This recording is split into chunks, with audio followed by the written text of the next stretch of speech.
मानसिनि गोसो गोरबोआव जितु BPF होननानै लिरनाय बे माबाया हाबनानै दङ बिनिखाय जोङो जोबोद गाहाम मोनदों आरो बयनिबो गोसोआव दिनै BPF होननानै बा रिहन सार होनब्ला सिमां बादि बयबो रिहन सार होनब्ला दिनै गोबाङानो रंजाखांदों आरो जेरै दुखु सुखुआव बिथाङा अनेक खैफोद जानाय समाव सोरबा दुखुआव गोग्लैब्ला सोरबा माबा मोनसे खैफोदाव फैब्ला दिनै थाइसे थाइनैनिफ्राय लानानै गोबां सुबिदाखौ बिथाङा होदों।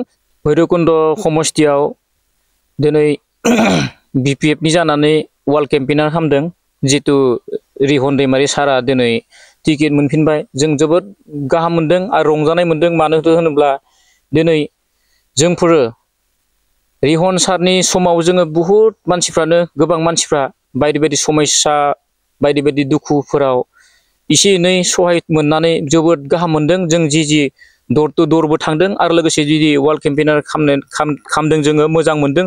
बुहुद मानसियानो मोजां मोननानै दिनै जोंखौ बुंदों नोंथांमोना बेराय आरो जोंबो बेरायगोन। दिनै रिहन सार दैमारिया दिनै एकदम 100आव 100% जों बयबो होगोन। जिसियानो फैसा होफैया मानो अनेक बायदिसिना खालामफैया मानो दिनै रिहन सारखौ जों मोनोब्ला जोबोद मोजां मोनगोन होननानै बयबो खावलायदों। रिहन सार दिनै टिकेट मोननायखौ बयबो गाहाम मोनदों हामजानाय मोनदों। दिनै भैरबकुन्द ओनसोलाव जिबायदि देरहानानै दिनै मोननै पस्ट थानानै दिनै डिपुटि चिफ MLA मोननै पस्ट थानानैबो जेरै जा गबिन्द सार दैमारिया दिनै बिथाङा बसुमतारी सारा दिनै जेबो जितु खामानि मावनो हायाखै।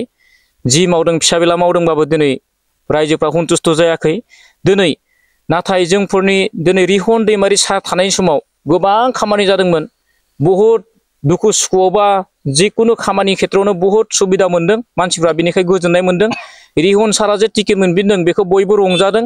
दिनै रंजानानै जोंनि गोसोआवबो थानो हायै जों बे वार्ल्ड केम्पेइनारखौ खालामदों आरो जोंबो दिनै गोबां खामानियाव बिनिफ्राय बांसिन जों नांगोन आरो दायो रिहन सार दैमारिखौ जोङो जेरैबाबो 100आव 100% देरहाहोनाया सियर होननानै जोंनो बयबो मिन्थिहोदों आरो जोंबो मिन्थिगौ आरो वार्ल्ड केम्पेइन खामानिखौ नोंथांमोना सोलिबाय थादों थिग बेबायदिनो जोंनि सपनगाव प्राइमारिनि भाइस प्रेसिडेन्ट इयुथनि जानानै दिनै आं बेखौनो खावलायनो सानदों जोंनि इयुथफ्राबो बयबो ओंखारबोनांगौ आरो दिनै आरो ओंखारगोन। दिनै जों सम लानानै जों समाव ओंखारगोन। दिनै सम फैबाय थादों जितु दिनै जों जागायजेनदों सपनगाव प्राइमारिनि जानानै बिनिखाय जोङो बयखौबो जों खावलायदों रिकुवेस्ट खालामदों जोंनि इयुथफोरखौ जेसेबां इयुथ्स दङ जों बयखौबो लागोन लोगो लाज्लायगोन आरो बिनिदो मावलांगोन जाफुंसार होगोन बेखौ जोङो थांखि लादों। दिनैनि बे BTC इलेक्सनाव जिबायदि गोबां नारा नाथा नुदों बे नंगौ जानो हागौ नाथाय गोहोम खोलैनो हाया। गोबां पार्टि फैब्लाबो दिनै अनेक थानो हागौ बायदि बायदि पार्टि थानो हागौ नाथाय जोंनि बे BPF दोलोखौ रावबो गोहोम खोख्लैनो हाया। दिनै थिरांथा दङ बयनि गोसोआव एकदम BPF होननानै जाखांना दङ।